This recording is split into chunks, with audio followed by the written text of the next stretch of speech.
Hello, how you doing? So, going to do a short session this afternoon about running faster after menopause because this is something that I hear about a lot.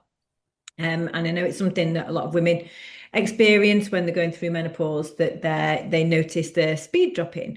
And that can be, quite discouraging when you've put a lot of time, a lot of effort, a lot of energy into your training over time. So I'm going to be talking a little bit about why pace drops, and also some of the things that you can actually do to get that pace back as well. Depend on an individual and what your training goals are. Your training might be different if you were trying to get a PB in a park run, for example, which is a short race, versus trying to hit a decent pace from something longer like a marathon or a half marathon. Um, and in terms of what you would put together from how you would sort of address that as a program also depends on, those goals, etc. So this is really sort of quite general to give you a sense of what's actually going on. And there are a number of factors, and the degree to which you're impacted them again might vary, but it can be a number of things. So I'm going to go through all of those, and you can see what feels most relevant to you in terms of, putting the pieces of that jigsaw puzzle together for you. But some things that you'll be really familiar with is we're less strong. So if we're recognizing that our muscles are getting smaller because of age, if we're not strength training, if we are just running, we get very used to running. Our bodies are used to running, and running on its own doesn't put enough stimulus on our bodies, on our muscles to actually make them bigger, make them stronger and support faster running. So that is a consideration. Another one is the fact that we lose power. Now, that's a lot less talked about, but power is really key from a running perspective. That explosive speed, that ability to sort of kick out, power is an equation. It means strength times speed. And we need that power to be able to run fast. And it would make sense that that sort of power speed would be more, key in shorter distances as well. So that's a big factor. And then another one is tendon elasticity. We don't really think about tendons. I know I didn't until I was really caught out by issues with them. And tendons issues are a product of menopause. And declining estrogen levels, which means that the tendon function starts to become compromised. They become stiffer, they become less elastic, and we really need that elastic recoil in our tendons, particularly in our Achilles. And that's a really powerful part, or an important part, I should say, of that running. That there's that elastic recoil from your foot that is a really big factor in speed. And we tend to find that, we don't notice our tendons changing or the stiffness increasing and that loss of elasticity. And the trouble with tendons is once they start to break down, they've got a much poorer blood supply than muscle. So they take a really long time to recover. And that's why we get into these patterns where, we have tendon issues and we really can't train for a long time.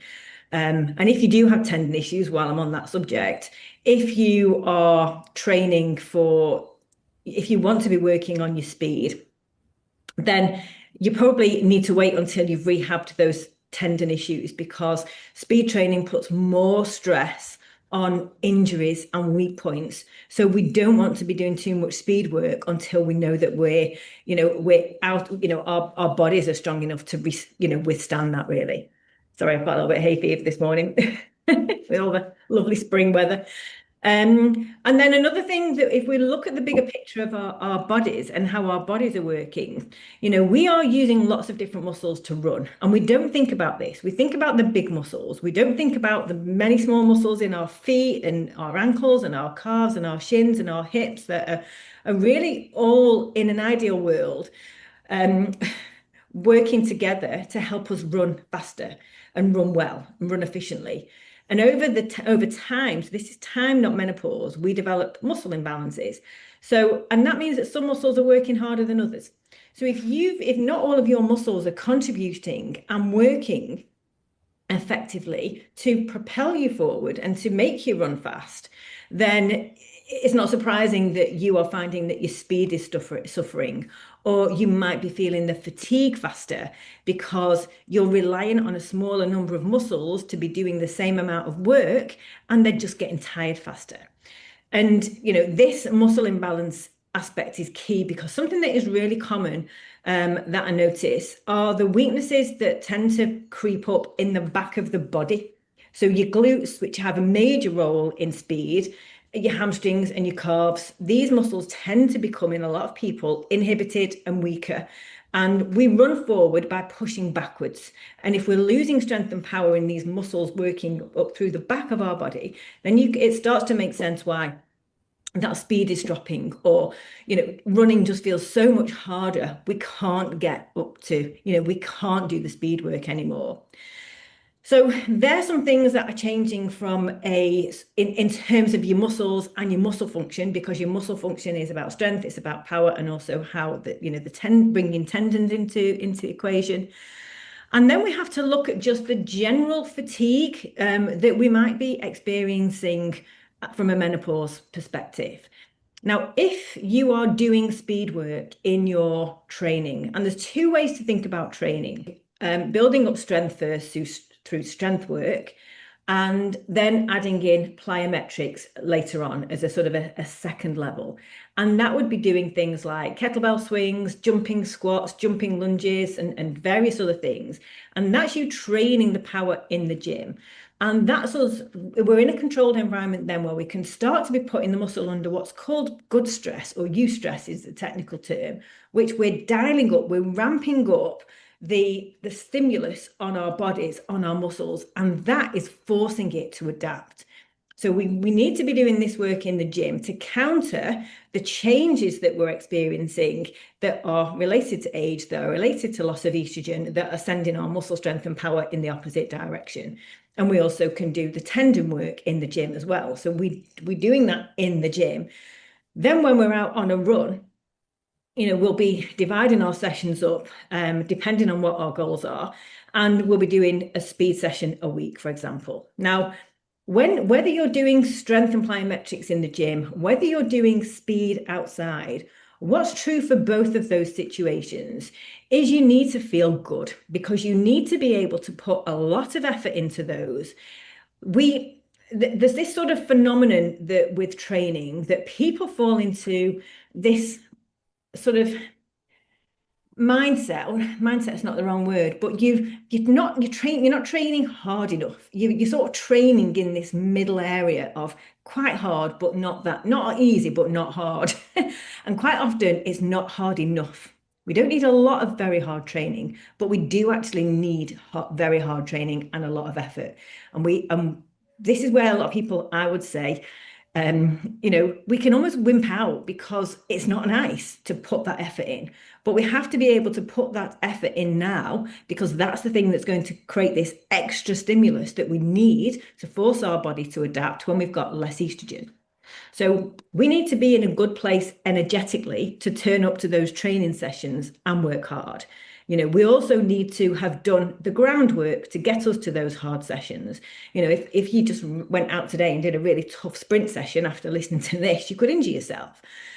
Because we need to sort of build up and allow our body to adapt and work towards that. And whether that's in the gym or whether that's on a training run, but this is what we're working towards, being able to create these sort of really challenging sessions that put a lot of stimulus in our body. So we have to be able to be energized, enable us to do that. And in order for that to happen, we have to be quite mindful of how we get to that state. We can't just rock up on a day and think, well, I'll go and chuck some heavy weights around in the gym.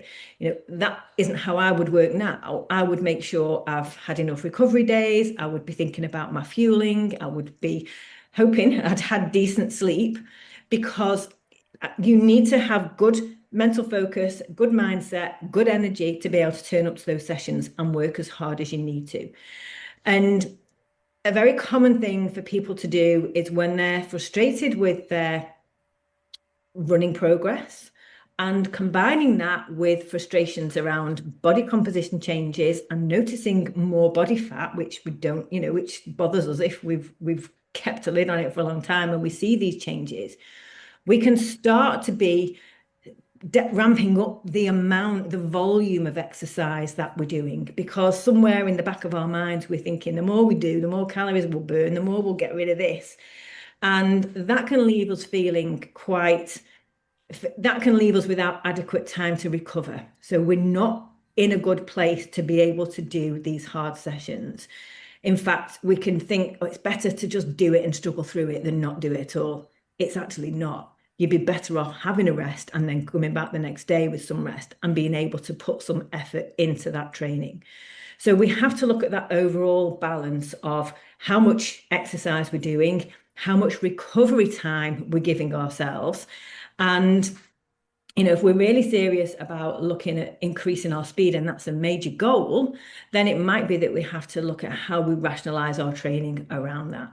And that might be that you're, dropping the miles, dropping the amount of running, frequency of runs that you're doing, splitting your time more efficiently between the work that you would do in the gym and making those runs really count. Okay, so that you can actually start to work strategically on your speed. There are some quite specific guidance around heart rate levels for speed training if you think about working from a sprinting point of view.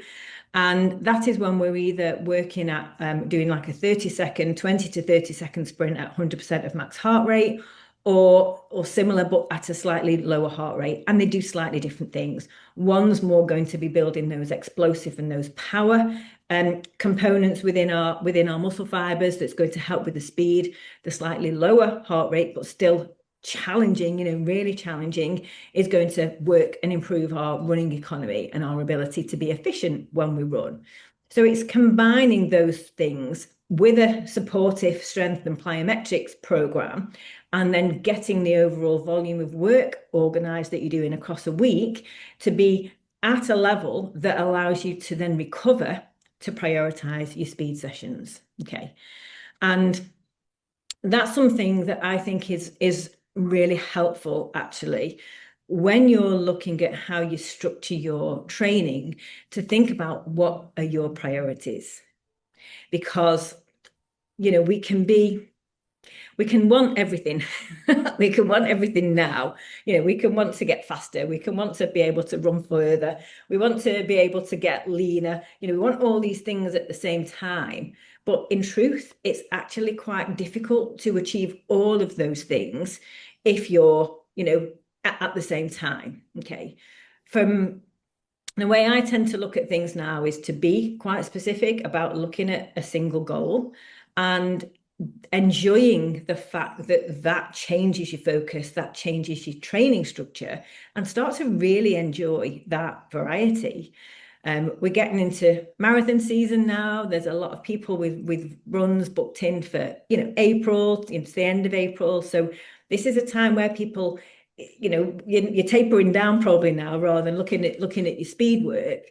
But if I were thinking this time next year, if I wanted to do a marathon and I wanted to be faster than what I'm going to achieve this year, then I would be shifting into a completely different gear for my training once I'd got through the marathon, had a little bit of time to recover, and then change training plan to be very much focused on speed and power, and spending maybe 3 to 6 months really working on that as a goal and building up that speed, and then using the winter period to build up the endurance. And I think you would then find that you would come back to a marathon next year feeling in a much better place. And that's where I am with my training at the moment. Just so you know, I've got an ultra next weekend. Oh God, weekend, not this weekend, the weekend after next. And I have no plans to do another long distance I haven't got any plans, basically. But my focus now is going to be on building strength, building power, building speed throughout the summer months. And what that will mean just quite a change in my training, less miles and more focus on the speed work, the shorter runs, the training in the gym as well. And I'm going to really enjoy that change after doing the marathon, the long training. And why it's difficult to sort of have all of these things together, you have to dedicate a lot of time to build up and be recovered enough to do well on those long runs. And I don't know if you saw my post the other day, but I certainly feel a lot weaker, noticeably weaker in the gym when I'm on the weights as a result of the strength training, because as a result of the distance running, because my priority has been the distance. I've had to allow myself more time to recover. And the priority, like I say, is being good for those long weekend runs because that's where I needed to perform.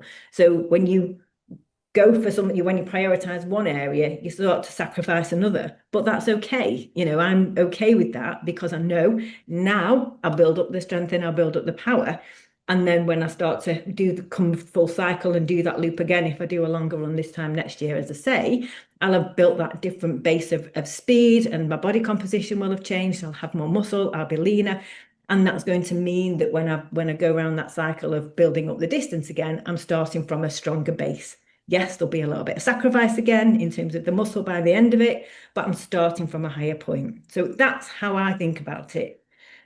So I think if you are from a if you were I have a client at the moment who is training for a marathon and very conscious of, so a little bit later than April, but very conscious of, wanting to get good times on her long runs. The strategy that we're using for that is to do the strength training in the week in the right amount, but really to make sure that she's very well recovered for those long runs and really well fueled for those runs. Because if she then has the stamina to have a good day on the, have a good run on the long runs because she's well rested, she's well fed, she's well hydrated, and we've got the fueling right on the day to keep her going, then that's the strategy that we're using at the moment to make sure that as she's doing those long runs, she's performing well on those long runs, and seeing that change week on week as measuring it on her Garmin, that she can actually see those miles, the sort of her speed, miles per hour. Can't think of the word, but you know what I mean. Actually increasing week on week as she gets up to those higher distances. So that's something that, from a short-term point of view, for longer runs, and making sure that you're able to perform well on those, it's about getting that recovery, getting that fueling right. And when runs don't go as you want them to, have a think about why. It's quite easy when you're on your own to just think, oh, that was rubbish. You go out with the great intention to have a run, to do well, to enjoy it. And then you can feel really disheartened if you go out and struggle and you just can blame yourself and think, oh, I'm past it, or whatever you tell yourself. Whereas really, you're better off to go back and say, okay, so what changed? Because when I sit down with my clients and look at runs that haven't gone to plan, we can usually spot a reason. Oh, I changed the way I was eating. I didn't quite eat as much, or I didn't have as much to eat last night, or I just tried a new type of gel. There's usually something that comes up and we say, okay, that's information. It's not a disaster, it's data. We use that data and we then mean that the next time you go out and do your long run, we've worked out how to set yourself up for a really good run. And hey presto, it works. It's that simple, but it's just being more rational about it and more analytical, rather than being emotional on that. Okay. So I hope that's been helpful. If anyone has any questions, very happy to answer them, or you can just leave a comment under this, and I'll reply back to it on there as well. Okay. So thank you very much for joining me on that. I hope to see you again, and just let me know if you've had a chance to put any of those things into practice, and if you do, how they work for you. All right, bye for now.